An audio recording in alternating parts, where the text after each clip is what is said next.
It is almost as if Donald Trump wants us to know how little he cares about anyone but himself. And he made that quite obvious today in an Oval Office meeting, which can only be described as an absolute disaster. Not only because Donald Trump spent the whole time whining and moaning and lying, but because it had to be abruptly stopped after someone literally collapsed. And I think you can guess how much Donald Trump cared. Not at all. The guy who is defying court orders to prevent 42 million Americans from being able to eat, yet he doesn't care about what's happening around him. We're going to get into it all in the disaster that was today. But before we do, if I could quickly ask you to leave a like on this video. And if you haven't already and you enjoy our channel, to hit that subscribe button because it goes a long way in supporting our work. Now, before we get into the collapse, the disaster, and Trump's very weird reaction that you're going to want to see, I want to start where he did, unfortunately, praising himself, his tariffs, and all the wars he's ended.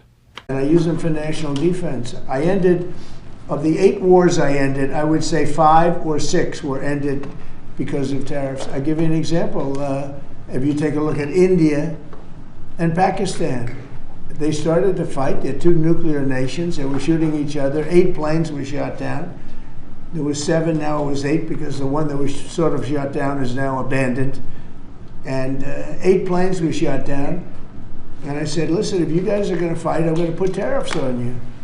So it's 8 wars. I thought it was 9, or maybe it was 12, or it was 15, or it was, quite frankly, it was so many wars. We don't even know the wars. And he's coming up with new reasons at this point for how he ended them. It used to be that everyone's just so afraid and scared of Donald Trump because he's the big, strong, tough guy. I say rolling my eyes there, but now it's tariffs. Now Donald Trump is making up imaginary tariffs and imaginary wars, but sometimes literally imaginary countries. I'm surprised he actually was able to say 2 countries that do exist at this point, because that has not been the case. And what else isn't the case is that Donald Trump is really struggling with the reason that he cares about what he's doing in the White House. Just listen to him talk about the new healthcare website and drug that he's been working on and why it matters to him that it succeeds.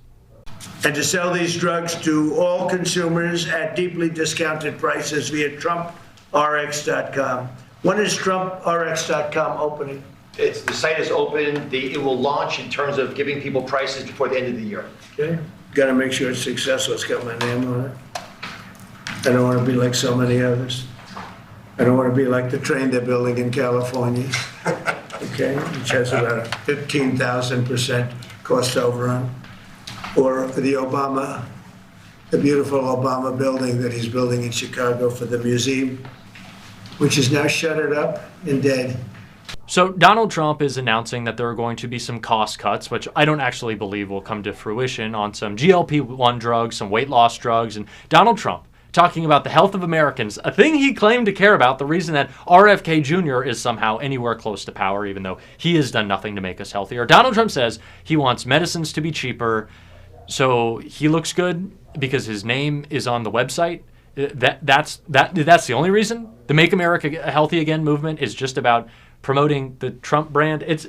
I don't know. This is what we've come to expect. But in this meeting about health, in this Oval Office presser about health, Donald Trump also had to bring up his favorite drug before we see the health crisis that took place. Bobby, you haven't changed your view on Tylenol for women that are pregnant? No. As I said. There were some false reports out about Tylenol that Bobby changed his view. I don't think he's changed. I'm not going to change until the science changes, and the science does not look like it's changing. It's getting stronger and stronger. Every day, what we recommend is that mothers, pregnant mothers, talk to their physicians, that the mothers of small kids talk to their physicians, and we've advised the physicians to reduce the thresholds and to reduce the amount of Tylenol that they give to children as much as possible, and only use it when it's absolutely critical. We're back to Tylenol. We're in the middle of a government shutdown that's lasted longer than any in history. Donald Trump is clearly in cognitive decline. He has his own health problems, and what we want to talk about is Tylenol. It just gets tiring at this point, and that's clearly the reaction we saw from people across the country on Tuesday. Tired, fed up, just annoyed with this guy, wanting him to shut up. But thankfully, that happened for a very strange and crazy reason. A man just in the middle of Donald Trump's press conference, we still don't know exactly who he was, had a medical emergency and collapsed. And while that is incredibly scary, what was more frightening was Donald Trump's non-reaction. Just take a look. And creating high-value jobs. But today, are you okay? Gordon, you okay?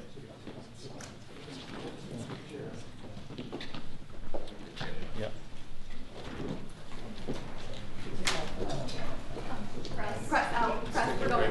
Thank you, press. Press, right, guys. Cameras, we're done rolling. Cameras.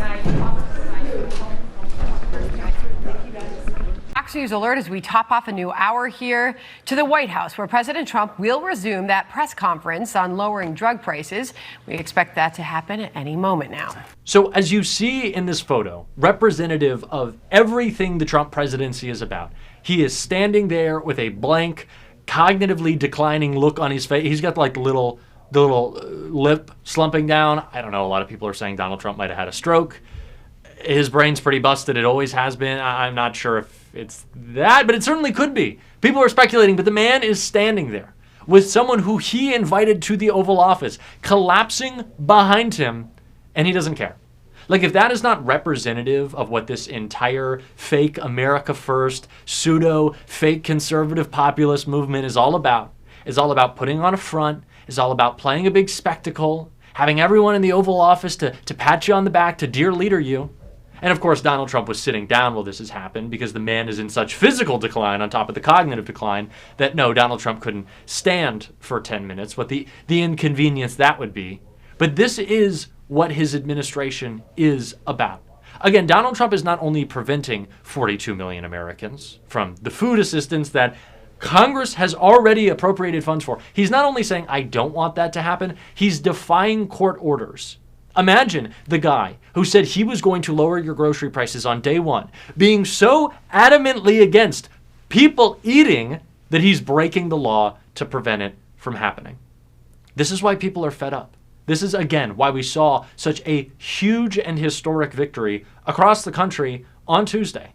And it was mainly from Democrats talking about affordability, the thing that Donald Trump seems to not care about. And what kind of makes me laugh, although it's just incredibly unsettling, is that the response you've seen from Republicans, the response to their colossal failure, one has been to say, oh, it wasn't dear leader's fault. Donald Trump was on the ballot. Yes, he was, and everyone told him to fuck all the way off.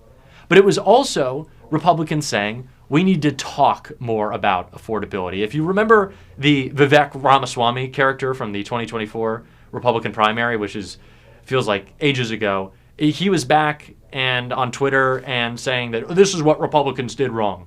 We didn't message on affordability enough. Message? You're in charge. It's not about the message, but it's about doing something. And you fundamentally haven't. You've done the opposite.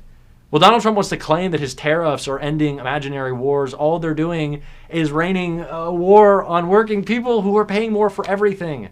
And again, he doesn't seem to care. Someone he invited to the Oval Office was collapsing, a medical emergency behind him, and he is so focused on himself and so focused at staring directly into the camera, hoping that maybe this will be the moment in his life where he finally finds some sort of satisfaction or gratification that his mommy and daddy never gave to him. And he doesn't care that someone's collapsing behind him. Our country is in a state of collapse right now. The government is shut down. People are starving. The breadline society that Donald Trump is warning of in New York, oh no, Zohran Mamdani wants buses to be free. He wants you to be able to afford to live.